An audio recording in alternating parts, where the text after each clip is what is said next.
Adapun menyeret hadis la tusyaddu rihal illa ila salasati masajida untuk menjadikan landasan hukum tentang tidak bolehnya kita berziarah seperti ziarah wali songo, ziarah kubur ataupun yang lainnya, maka itu ibarat pepatah jauh panggang dari api. Sebab hadis ini pada dasarnya tidak ada hubungannya dengan masalah ziarah kubur atau tidak ada hubungannya dengan pelarangan yang berhubungan dengan ziarah kubur.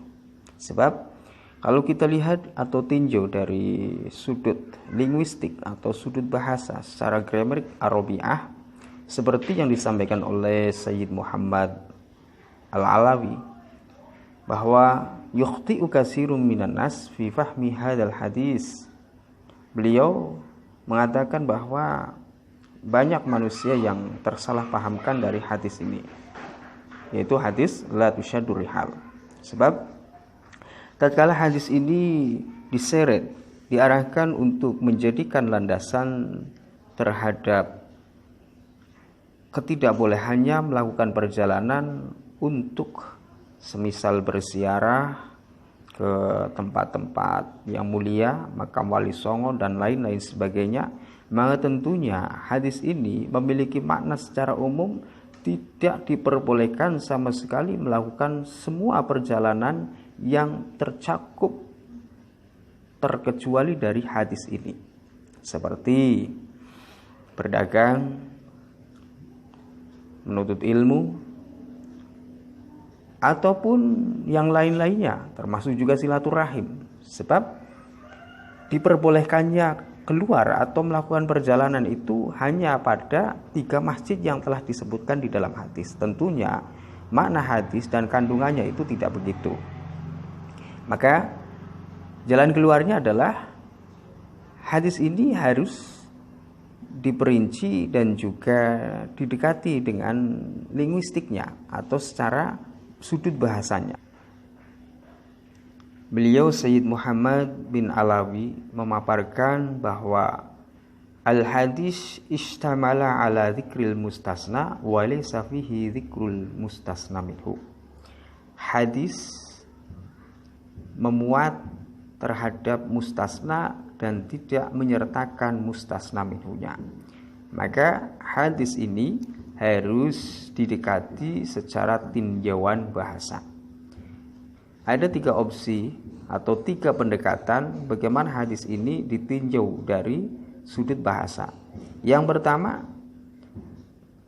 ayyakuna taqdiruhu bil lafzi qabrin.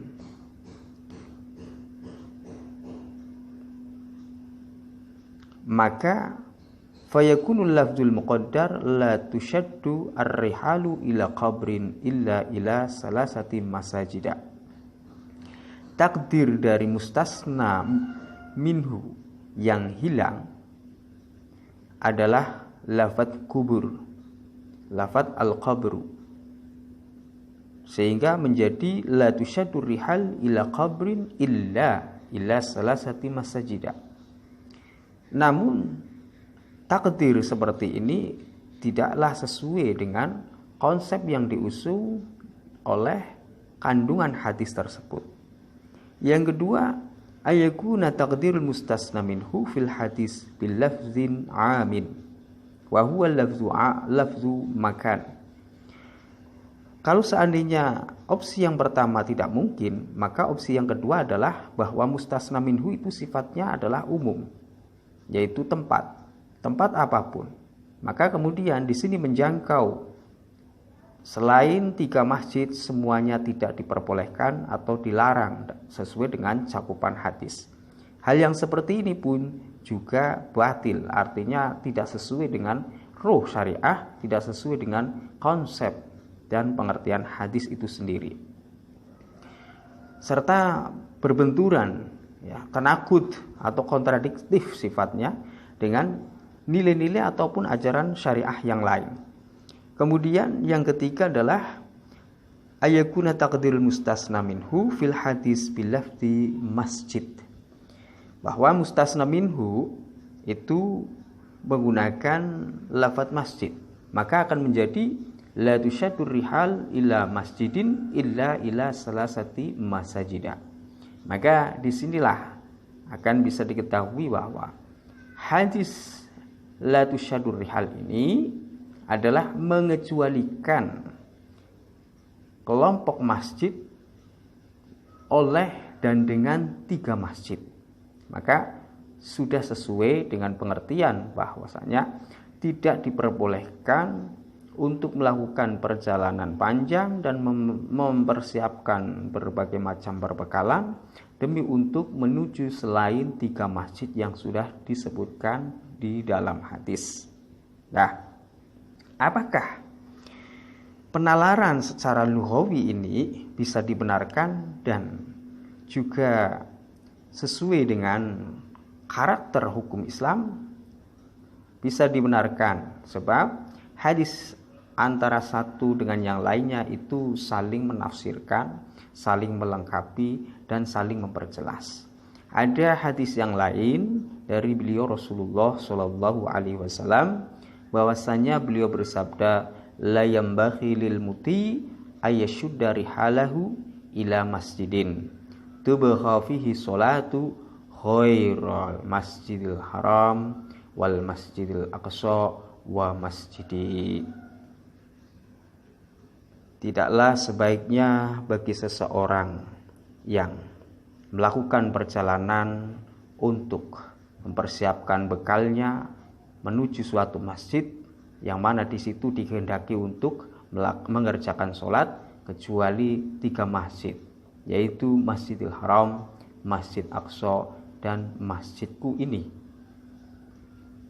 Nah, dari hadis ini maka menjadi jelas bahwa tidak pas atau tidak sesuai menyeret kandungan hadis la tusyaddur rihal untuk digunakan sebagai pengkanter amaliyah berupa ziarah kubur ataupun hal-hal yang semisalnya. Sebab di sisi yang lain, seperti yang dinukil oleh Syekh Marzuki Mustamar dalam kitab beliau Al-Muqtatafat, di sana banyak redaksi hadis yang memberikan atau menjelaskan tentang kesunahan berziarah kubur. Hadis yang sangat masyhur pertama yang biasa kita dengar adalah kuntu nahaidukum an ziyaratil kubur fazuruha. Aku melarang kamu sekalian dari ziarah kubur, maka sekarang berziarahlah. Fa innaha tuzhidu fid dunya wa dzakirul akhirah. Hadis rawahu Ibnu Majah, hadisun sahihun. Wallahu a'lam bishawab. Assalamualaikum warahmatullahi wabarakatuh.